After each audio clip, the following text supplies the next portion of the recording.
Hey, what's up, everybody? It's Angela, and I'm here to do my Game of Thrones Season 6, Episode 4 recap, review, theorizing. This episode was called Book of the Stranger, and I'm just going to go really fast, so I'm sorry if I'm talking too fast this week. I got started super late, and I am filming super late, as usual. But that's okay. I want to get this out for you guys, even though technically it now is Monday. Yeah, let's just jump right into it. We start off the episode with Jon, and he's still at the wall. Well, what the hell, Jon? I thought you just left.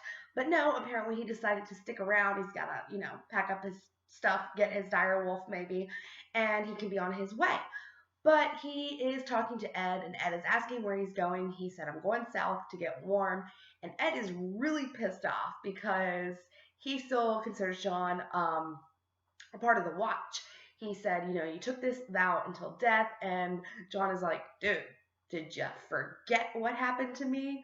So anyway, that is what is going on with Jon when Brienne, Sansa, and Podrick show up. And I just love this scene so much because there's like this hesitancy. It's late, okay? Hesitancy between Sansa and Jon, because if you guys remember, Sansa was not the nicest person to Jon, and then they meet and they hug, and it is so nice.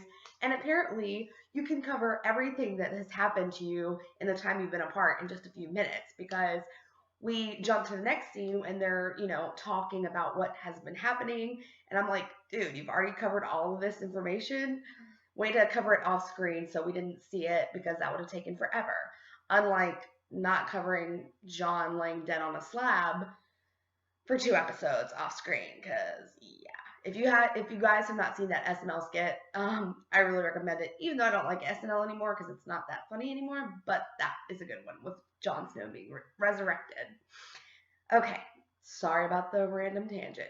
But they're reminiscing about memories that they have, and Sansa actually apologizes to Jon for being kind of a bitch, and Jon's like, it's okay, don't worry about it, Sansa is trying to convince Jon to go home to Winterfell to fight to get Winterfell back from Ramsay Bolton, and Jon really doesn't want to go. He's like, I've killed enough people. I killed a boy that's younger than Bran. I'm done. Like, I want a fucking vacation. And I can't say that I blame Jon, because he needs some time off. I mean, he really does, guys. He really does. Melisandre is just staring out like she always does, and Davos walks up to her. She basically tells him that she supports the one that was promised, which is now Jon Snow. And Davos is like, really? Well, what about Stannis? She's like, oh yeah, well, he's dead, so obviously that didn't work out. Brienne comes in and tells, Davos and Melisandre that, hey, I'm the one that killed Stannis, and he asked about you while I stabbed him to death. So that was kind of awkward. She just walks away. Whatever. Robin is with Lord Royce, and he really sucks at archery, and we get the return of Peter Baelish in this episode, which I was excited to see, because I go back and forth on the fence with Peter Baelish. Half the time I really love him, and then half the time I cannot stand him. But Peter Baelish is talking to Royce Bolton, Jesus. Peter Baelish is talking to Lord Royce, and Robin's in the background. He's trying to convince the Lord of the Eyrie or the Riverlands. God, it's so late. Jesus. Anyway, sorry. Robin is now the Lord of the Eyrie. You guys will help me out on that. I know you will, because if I fucked it up, you're going to tell me. And Peter's trying to influence his decision, and they're talking about how Lord Royce was the only one that could have told Ramsay where Sansa was, so he could, basically kidnap her and then marry her. We all know what Peter Baelish did, so yeah. And Peter basically tells Robin to let him live. Robin's like, I think I'll let him live. And I'm like, you little shit. He wants to go support Sansa. Peter does, and kind of convinces Robin to do the same. We didn't actually see them on the move this episode, and my thoughts on that are, Peter Baelish, you're being a dick, okay? Because When Sansa first got teamed up with him, I was really excited. I thought he would protect her out of a duty that he had to Catelyn, and obviously not. He freaking sold her to freaking Ramsay Bolton. And now it's like, oh, well, I know that the Starks are going to be back in power, so hey, let's jump ship. Okay. He is the best player, I think, in this whole game because he is out for himself and he really knows how to manipulate and work the system. And I think if he ever meets up with Sansa again, it's not going to be pretty, but I wouldn't put it past Peter to get back into her good graces somehow. If there's anyone that can do it after they've wronged Stark, it's Peter. Tyrion is meeting up with the Masters, who we found out last week are supporting the Sons of the Harpy, and he's trying to persuade them, let us have Meereen. We want to end slavery here, right now in Meereen, and we'll let you work out your slaveries, a slow tapering off of slavery. He proposes that he keep the slaves for 7 years, and then after that, no more slavery in exchange for their ended support of the Sons of the Harpy, which of course they deny. But it works out well-ish, I would say, except with Grey Worm and Missandei. They are not too happy with this because they're like, hey, these are the Masters. And Dany's people are not too happy about it either. They're like, you're basically letting slavery continue. But with Grey Worm's and Missandei's help, Tyrion manages to kind of get his way. That sounds really mean, but he is the best diplomat.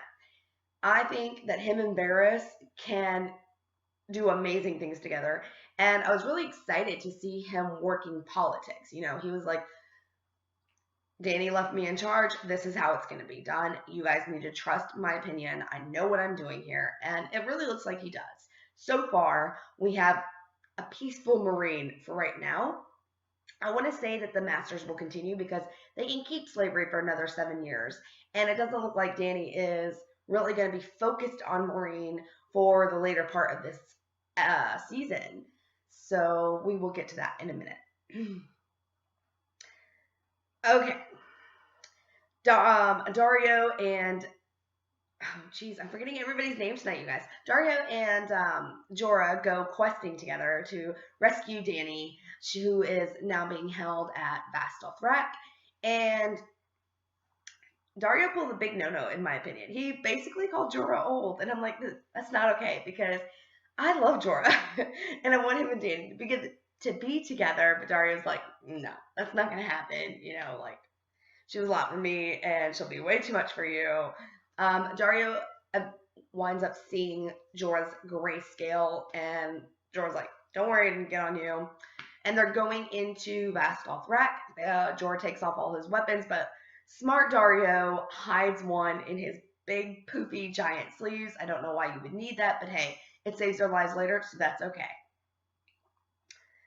We finally get to see Marjorie. Oh my god, I have been waiting so long to see this girl. I love Marjorie. I think she is probably one of the smartest people in King's Landing at the current moment. I know Cersei's pretty smart, and I'm not trying to discredit her, but Marjorie really knows how to play this game, really knows how to work people, and I think Cersei's influence is kind of coming to an end, especially, people started seeing how her family operated. Not everyone was on board with her, but I think Marjorie can really get people to rally behind her. So she's talking to the High Sparrow, and she is finally allowed to see Loras, her brother, who she hasn't seen in forever. She goes to his cell and tells him to be strong, that the High Sparrow is just using her to tear Loras down. And Marjorie's going to take her walk soon, her walk of atonement. And Lady Olenna and Cersei are just bound and determined to stop this. They have a plan. What they're going to do is get in Lady Olenna Tyrell's army, and Kevin Lannister is going to stand down with his army, and hopefully the Tyrells can, the High Sparrow and his little followers, and it all will be well and good. But Cersei, before they hatched their grand plan, was talking to Tommen, who was talking to Master Pycelle, by the way, and Cersei almost flipped her shit because they hate each other, and I love it. But he was like, "Hey, Mom, you don't care for Marjorie much, do you?" And she's like, "It doesn't matter. A queen needs to be respected." So, yeah, she needs to demand respect, and so does the king. And Tommen's just kind of sitting there, still like a little mold of clay. So unfortunately, we don't get him involved in this plot to help out with, getting Marjorie out of doing her walk and Cersei out of her trial, maybe. I really wish we would get to see Tommen in a more influential position. I unfortunately don't think that's going to happen. I think he's too weak, and especially with the dominating women in King's Landing right now, I really don't think that stands a chance. I think he's one of the last characters on the show that has, like, just so innocent and pure and just wants to look out for his family, and he's going to die that way.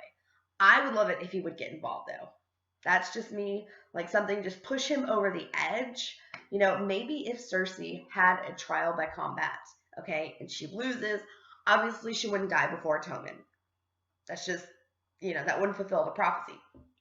But if she loses, maybe he would go crazy and, like, step up to his power, and then we would get to see Tommen actually in action, and then he would die, like, trying to whip some ass, basically. But I don't think it's going to happen. I think he's going to die petting Sir Pounce, and that'll be the end of that. All right. Theon is going home to the Iron Islands to Pike, and I am so excited because this season I'm just loving Theon, you guys. Yara is just being a complete bitch, is what I originally thought, okay? I kind of changed my mind a little bit, but he comes home and she's like, what the hell are you doing here? Good men died trying to save you. And Theon's like, I'm so sorry. He tore me down. Yara's like, yep, we know. We got it in a box. So, yeah, we all know what happened. It's too painful to even discuss, so we're not going to talk about that. It's a no-no. And Yara thinks that he's kind of there for the King's moot. She's like, it's an awful big coincidence that father dies, and hey, you just happened to show up. He's like, I actually didn't know about that until we docked the boat. I'm not here for the King's moot. And she's like, well, she keeps pushing him, demanding to know what he wants. And he's like, I want you to be the ruler of the Iron Islands, and I want to help you. And it kind of, at first I thought she was being a bitch, but now I kind of think that she was just trying to push Theon into asserting himself. We had Theon in season 1 that was this really kind of punk of a kid, but pretty assertive, going after what he wanted, basically. And now he's just this shell of a person, and I think she's just kind of pushing him, trying to get him to become Theon again. Fully Theon, not this in-between between Theon and Reek. Ramsay and Asha are chilling at Winterfell, and Asha's kind of playing everything off. She's like, yeah, I kept Rickon alive because I knew I could get some money for him, and she starts putting the moves on Ramsay, and Ramsay's talking to her about, how easy it was to break Theon, and how he basically told him that she helped the boys escape. And so Asha reaches for the knife, and Ramsay gets his own knife first and kills her. And there's the end of that. She dies in everything, guys. Harry Potter, Game of Thrones. I mean, this poor girl. She's going to become the next Sean Bean. I just have a feeling in my gut. Okay, we need someone up to the wall stat because someone needs to help Brienne. So it is Brienne, Pod, Sansa, Jon, Tormund, and Ed all in a room, and it is awkward as hell. And Brienne's just like, all right. And to top matters off, Tormund is totally making eyes at her, guys. I'm like, that's not gonna happen. Don't even go down that road. But Sansa keeps trying to get Jon to join her fight to go to Winterfell and save her families. because what really started this time is that they get a letter from Ramsay, and Ramsay's basically threatening John, saying, you let all these wildlings in. This is all your fault. I'm going to murder your brother. I'm going to rape your sister again. And then I'm going to cut your eyeballs out and let my dogs have you. And come on, come get it. If you don't believe me, come see. Come see. And so Sansa is really pushing it. She's like, we need to go get Rickon. He has him. I know he does. And John, at this point, looks too determined, and he says, how many men do you have? The answer isn't great. He only has 2,000 compared to Ramsay's 5. But John was the last true warden of the North was John's father, Ned Stark. And Sansa believes that the families of the North will gather behind him, if you just ask. And I think that is what is going to happen. I think there are plenty of Stark supporters still left out there. I'm really looking forward to seeing this. I just don't know if John is going to be able to swallow his pride to ask. I think he will. I think he'll gather support, but it might be a little harder for him because, people may think, oh, what claim does a bastard have? Or, oh, we don't really want to fight behind you. But I don't know. I'm really looking forward to this. I want to see the Battle of Winterfell so freaking bad. I'm excited for this to happen, guys. Are you guys excited? Because I am pumped. So anyway, then we go to Dany, who is chilling with the former Khaleesi's. And she, sorry, itchy. They're basically smothering her, so she goes outside with another Khaleesi, a younger one. And while they're outside, just trying to gather sympathy from her, Dario and Jorah sneak up, scare the crap out of her. But, she has a plan. She's like, we're not escaping, we're leaving. And basically what she does when she goes to the Temple of the Doshkaleen, I think that's what it's called, all the men are trying to decide what to do with her. They do not want her to stay there. They're going to rape her, essentially, because she is speaking her mind. And she's like, no, that's not going to happen for me. She sets fire to everyone inside. And all the idiots outside come running to the building, getting closer to the fire. I'm like, what are you doing? You should be going the other way. But she is the last remaining survivor, obviously, because, Mother of Dragons, whole fire thing, she can get out of it really quickly. When she steps out, everyone kneels down to her. So apparently she now has herself a Khalasar, and they are going to go west in the wooden horses across the sea. So I'm really looking forward to this. I'm pretty sure she's going to stop in Meereen first. I'm eager to see if Tyrion is going to stay in Meereen. Do you think that he will stay there in a position of power, kind of like her ambassador, while she goes to King's Landing or over to Westeros? Or do you think he'll come back with her? Because we all remember that he's wanted for killing his father. So I think that'll be interesting. For now, I don't know, because he's so valuable to her, I feel, that I think she would be a fool not to take him back.